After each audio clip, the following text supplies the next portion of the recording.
Welcome to the Deep Dive. Today we're digging into the regulatory world for educators in Trinidad and Tobago. We've got some sources here, and our goal is to figure out this kind of paradox, right? How can a system that looks so strict on paper, so focused on experience, also see these really big ethical failures? It's a fascinating contrast because, on paper it's built for stability. You've got the Ministry of Education setting the basic qualifications. Right. But the real authority, the day-to-day management, that sits with the Teaching Service Commission, the TSC. And the TSC, they're the constitutional body. Exactly. Constitutionally mandated. They handle appointments, promotions, and crucially, discipline. They oversee a teacher's entire career. And the path to leadership, becoming a principal, it's really built around this apprenticeship idea, isn't it? It's not just about degrees. Not at all. It's heavily weighted towards experience. You need a minimum of 8 years teaching after you're certified. 8 years post-certification. And on top of that, you absolutely must have served 2 years as a vice principal. There's no skipping that step. That's a solid decade of groundwork. It guarantees practical know-how, you'd think. It certainly guarantees time in the trenches, yes. But that brings up a key point, doesn't it? This intense focus on, battlefield experience. Does it maybe sideline the need for more formal advanced academic work? Or maybe specific training and management ethics, like you see required for principals elsewhere, say Canada or Finland? That's the crucial tension here. Okay, let's unpack this.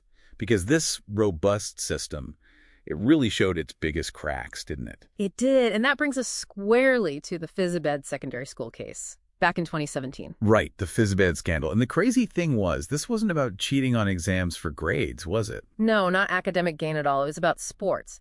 Athletic glory. So what happened? Well, the allegation was that the school used forged CXC certificates, that's the Caribbean Examination Council, for 2 student athletes, Des Jones and Maurice Dick. Forged certificates. Why? To make them eligible to play football in the secondary school's football league, the SSFL, which is, a really big deal there. So they needed the paperwork to show these students qualified for sixth form, the advanced level, just so they could play. Purely administrative fraud for athletic eligibility. That was the core of it. And given that apprenticeship model we just talked about, Yeah. all that experience, Yeah.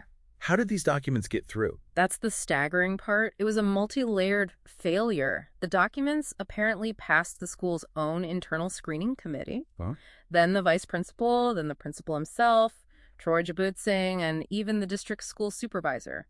4 layers of experienced oversight. Wow. All missed it. Or looked the other way. It points to a system relying perhaps too much on trust, maybe, and not enough on active fraud detection. The pressure for athletic success, that non-academic driver, seems to have just bulldozed basic integrity checks. Okay, so the fraud happens, it gets uncovered. What about accountability? That's where the system shows another kind of weakness. The speed, or lack thereof. Slow justice. Incredibly slow. The principal was suspended, yes, but the legal wrangling just to get the necessary documents released for his disciplinary hearing, that dragged on until December 2023. Wait, 2023? From a 2017 incident? Over 6 years, just arguing about procedural stuff, about access to documents for the hearing itself. 6 years. That kind of delay, it must have knock-on effects. It can't just be about one principal's case. Absolutely. It cripples the system's ability to respond effectively, and this kind of bottleneck in the TSC's processes, both for discipline and for hiring permanent staff forces schools to rely heavily on temporary teachers. And the bar for temporary teachers is lower, right? Much lower. They can be hired with just 5 CXC O-level subjects. Compare that to the bachelor's degree needed for a permanent teaching post. So these administrative delays, the bottlenecks, they effectively create a 2-tier quality system right there in the classroom. Precisely. It's a direct consequence of the system struggling to keep up. And, this issue of integrity, of qualifications, it bubbles up at the tertiary level, too. You mean like universities? Yeah. Look at the University of Trinidad and Tobago, UTT. There is that very high-profile defamation case involving the former president, Sarim al-Zubaydi. Oh, I remember reading about that. Yeah. It involved allegations about his qualifications, plagiarism claims. Exactly. Made by a former professor, Dr. Valerie Stout. And the outcome was significant. What happened in court? The court ordered the professor to pay al-Zubaydi $450,000 in compensation. A huge sum.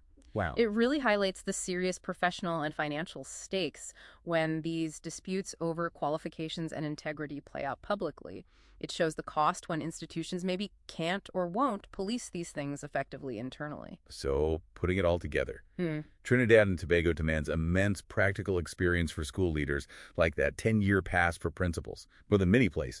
One of the most experience-heavy systems globally, you could argue. Yet, it seems to really struggle with enforcing basic ethical standards with efficient administration. It values time served, perhaps, over mandatory advanced study or, like you said, ethics training. It seems that way. The rules themselves might be robust in some areas, but the enforcement, the ethical culture within the administration, the ability to detect fraud, that seems to be the gap. So what's the takeaway for people listening? Well, maybe the focus needs to shift a bit. It's not just about accumulating years on the job. It really makes you wonder, doesn't it? How much more should be invested in, say, compulsory, serious ethics training, or even modern fraud detection tools specifically for administrators?